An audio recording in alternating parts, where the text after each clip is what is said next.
জানিয়ে দিব এই মুহূর্তে আমাদের হাতে থাকা সর্বশেষ আপডেট গুরুত্বপূর্ণ বাংলা সংবাদ। রাষ্ট্র সংস্কারের প্রশ্নের রাজনৈতিক দলগুলোর মাঝে ঐক্যমত প্রতিষ্ঠা জরুরি করলেন এনসিপি।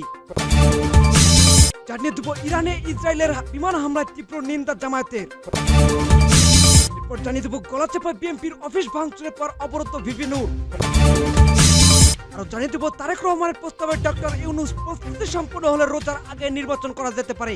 সংবাদ সম্মেলনে জাতীয় নিরাপত্তা উপদেষ্টা ডক্টর খলিলুর রহমান, প্রধান উপদেষ্টা প্রেস সচিব শফিকুল আলম, বিএনপির স্থায়ী কমিটির সদস্য আমির খসরু মোহাম্মদ চৌধুরী এবং কেন্দ্রীয় বিএনপির আন্তর্জাতিক বিষয়ক সম্পাদক ও ভারপ্রাপ্ত চেয়ারম্যানের পররাষ্ট্র বিষয়ক উপদেষ্টা হুমায়ুন কবির উপস্থিত ছিলেন। এবং সর্বশেষ ডক্টর ইউনূস তারেক রহমানের বৈঠক নিয়ে যা বললেন রাজনীতিবিদরা। শুনছিলেন সংবাদ শিরোনাম, এবার বিস্তারিত।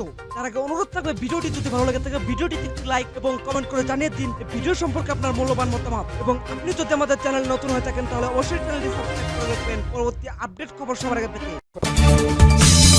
জাতীয় ঐক্য, স্বাধীনতা ও সার্বভৌমত্ব এবং রাষ্ট্র সংস্কার প্রশ্নের রাজনৈতিক দলগুলোর মাঝে ঐক্যমত প্রতিষ্ঠাতে জরুরি বলে মনে করেন জাতীয় নাগরিক পার্টি। শুক্রবার এনসিপির কেন্দ্রীয় যুগ্ম সদস্য সচিব সালাউদ্দিন সিফাত স্বাক্ষরিত এক সংবাদ বিজ্ঞপ্তিতে অভিমত ব্যক্ত করেন সংগঠনটি। সংবাদ বিজ্ঞপ্তিতে সংগঠনটি জানায়, জুলাই ঘোষণাপত্র প্রণয়ন, মৌলিক সংস্কার বাস্তবায়নের, জুলাই সনদ কার্যকর করা ও বিচার রোডম্যাপ ঘোষণা পরে নির্বাচন সংক্রান্ত আলোচনা চূড়ান্ত হওয়া উচিত।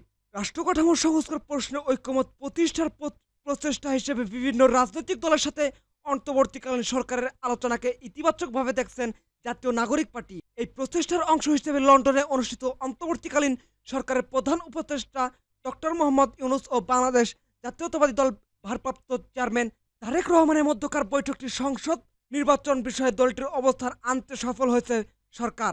জাতীয় ঐক্য, স্বাধীনতা ও সার্বভৌমত্ব এবং রাষ্ট্র সংস্কার প্রশ্নের রাজনৈতিক দলগুলোর মাঝে ঐক্যমত প্রতিষ্ঠাতা জরুরি বলে আমরা মনে করি। কিন্তু বৈঠকে নির্বাচনের তারিখ সংক্রান্ত আলোচনা ততটুকু গুরুত্ব পেয়েছে অভ্যুত্থান পরবর্তী বাংলাদেশ নাগরিকদের প্রধান দাবি তথা বিচার ও সংস্কার ততটুকু গুরুত্ব পায়নি।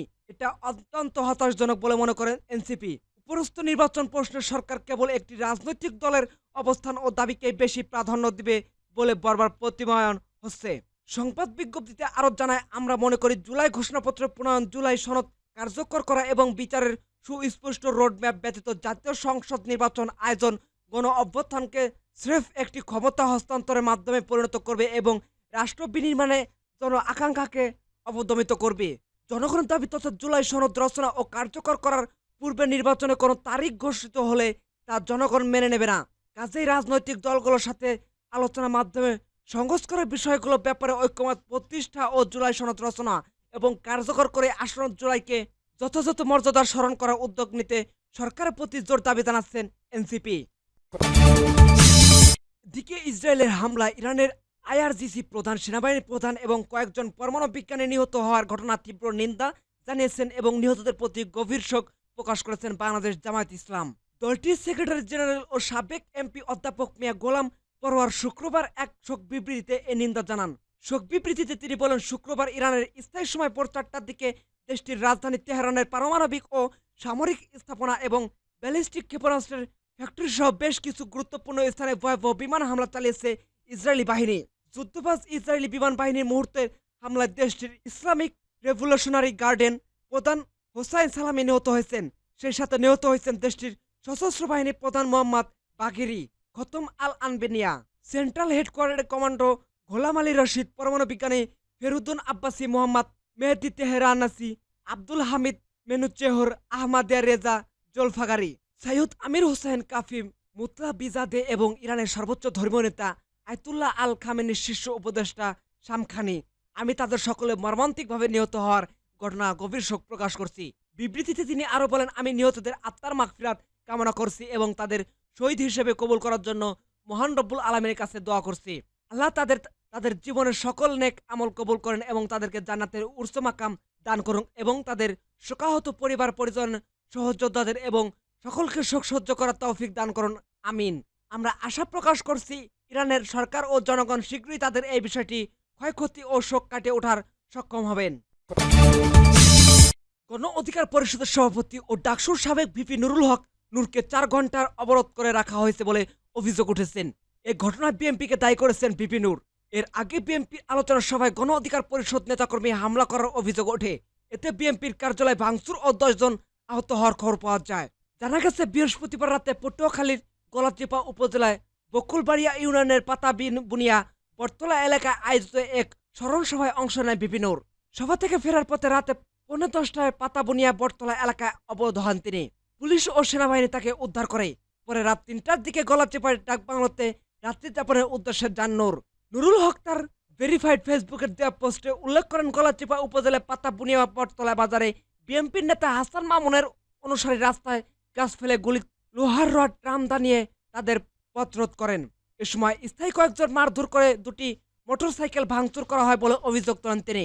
নূরের সাথে থাকা গণ অধিকার পরিষদের কেন্দ্রীয় আন্তর্জাতিক বিষয়ক সম্পাদক খায়রুল আমিন জানান, ঘটনার কিছুক্ষণ পর সেনাবাহিনী ও পুলিশ ঘটনাস্থলে পৌঁছালে তাদের পাতাবুনিয়া বাজারে বসিয়ে রাখেন। প্রায় 2.5 ঘন্টা বসিয়ে রাখার পর সেনাবাহিনী ও পুলিশ পক্ষ থেকে নিরাপত্তা দিতে অপারগতা জানিয়ে নূর ও তাদের দলীয় লোকদেরকে গলাচিপা এলাকায় ত্যাগ করে পটুয়াখালী জেলা শহরে যেতে অনুরোধ জানান। তিনি আরও জানান, এরপর তারা সেনাবাহিনী ও পুলিশের কাছ থেকে কোনো সহযোগিতা না পেয়ে গলাচিপার ডাক বাংলোতে রাত্রি যাপনের উদ্দেশ্যে চলে যান। বৃহস্পতিবার রাত 8টার দিকে চরবিশ্বাস বাজারে ইউনিয়ন বিএনপির কার্যালয়ে কর্মী সভার আয়োজন করে ইউনিয়ন বিএনপি। একই সময় পাশাপাশি এলাকায় স্থায়ী ব্যবসায়ীদের ব্যানারের সভা ছিল। বিএনপির ওই আলোচনা সভায় গণ অধিকার পরিষদ নেতাকর্মীরা হামলা করে অভিযোগ করেছেন বিএনপি। এতে বিএনপির কার্যালয় ভাঙচুর ও 10 জন আহত হওয়ার খবর পাওয়া গেছে। চরবিশ্বাস ইউনিয়ন বিএনপির সাধারণ সম্পাদক মোহাম্মদ মুজিবুর রহমান বলেন, আমরা একটি কর্মী সভা করেছিলাম। সেই সময় বিপিনুরের ভাই আমিনুল ও তার লোকজন এসে আলোচনা বন্ধ করতে বলেন। আমরা আলোচনা বন্ধ করলে অকাতারে তারা আমাদের উপর চড়া হন এবং চেয়ার ছুঁড়ে মারেন। অফিসের আসবাবপত্র ভেঙে ফেলেন। আমাদের 8 থেকে 10 জন নেতাকর্মী আহত হয় এবং ওই রাতে 10 কিলোমিটার নদী পাড়ি দিয়ে 25 কিলোমিটার দূরে গলাচিপার স্বাস্থ্য কমপ্লেক্স 5 জনকে ভর্তি করা হয়। বিএনপির ভারপ্রাপ্ত চেয়ারম্যান তারেক রহমানের সাথে বৈঠকে অন্তর্বর্তীকালীন সরকার প্রধান উপদেষ্টা ডক্টর মোহাম্মদ ইউনূস বলেছেন, প্রয়োজনীয় প্রস্তুতি সম্পন্ন করা গেলে 2026 সালের রমজান শুরু হওয়ার আগের সপ্তাহে দেশে জাতীয় নির্বাচন অনুষ্ঠিত হতে পারে। তবে সেক্ষেত্রে সংস্কার ও বিচারের বিষয়ে যথেষ্ট অগ্রগতি অর্জন করা প্রয়োজন হবে। শুক্রবার 13 জুন যুক্তরাজ্যের লন্ডনের ডরচেস্টার হোটেলে স্থায়ী সময় সকাল 9টায়, বাংলাদেশ সময় বেলা 2টায় বৈঠকটি শুরু হয়। সকাল 10:30টায় বৈঠক শেষ হয়। বৈঠক শেষে যৌথ বিবৃতিতে এই তথ্য জানানো হয়। বাংলাদেশের সময় বিকাল 4টার দিকে উভয় পক্ষের প্রতিনিধিরা যৌথ সংবাদ সম্মেলন করে যৌথ বিবৃতি দেন। সংবাদ সম্মেলনে জাতীয় নিরাপত্তা উপদেষ্টা ডক্টর খলিলুর রহমান, প্রধান উপদেষ্টা প্রেস সচিব শফিকুল আলম, বিএনপির স্থায়ী কমিটির সদস্য আমির খসরু মোহাম্মদ চৌধুরী এবং কেন্দ্রীয় বিএনপির আন্তর্জাতিক বিষয়ক সম্পাদক ও ভারপ্রাপ্ত চেয়ারম্যান পররাষ্ট্র বিষয়ক উপদেষ্টা হুমায়ুন কবির উপস্থিত ছিলেন। নির্বাচন অনুষ্ঠানের বিষয়ে প্রধান উপদেষ্টা এই অবস্থানকে স্বাগতম জানিয়েছেন তারেক রহমান। যৌথ বিবৃতিতে আরও জানানো হয়, অত্যন্ত সন্দেহপূর্ণ পরিবেশে অধ্যাপক মোহাম্মদ ইউনূস ও তারেক রহমানের মধ্যে বৈঠক অনুষ্ঠিত হয়েছে। তারেক রহমান প্রধান উপদেষ্টার কাছে আগামী বছর রমজানের আগের নির্বাচন আয়োজনের জন্য প্রস্তাব করেন। দলের চেয়ারপারসন খালেদা জিয়াও মনে করেন ওই সময় নির্বাচন অনুষ্ঠিত হলে ভালো হতো। প্রধান উপদেষ্টা বলেন, তিনি আগামী বছর এপ্রিলের প্রথমার্ধে মধ্যে নির্বাচন অনুষ্ঠানের ঘোষণা দিয়েছেন। সব প্রস্তুতি সম্পন্ন করা গেলে 2026 সালের রমজান শুরু হওয়ার আগের সপ্তাহে নির্বাচন আয়োজন করা যেতে পারে। সেক্ষেত্রে সেই সময়ের মধ্যে সংস্কার বিচার বিষয়ে পর্যাপ্ত অগ্রগতি অর্জন করা প্রয়োজন হবে। বৈঠকে ফলপ্রসূ আলোচনা হয়। প্রধান উপদেষ্টা তারেক রহমানকে ধন্যবাদ জানান। বৈঠক শেষে তারেক রহমান ডরচেস্টার হোটেল ত্যাগ করেন।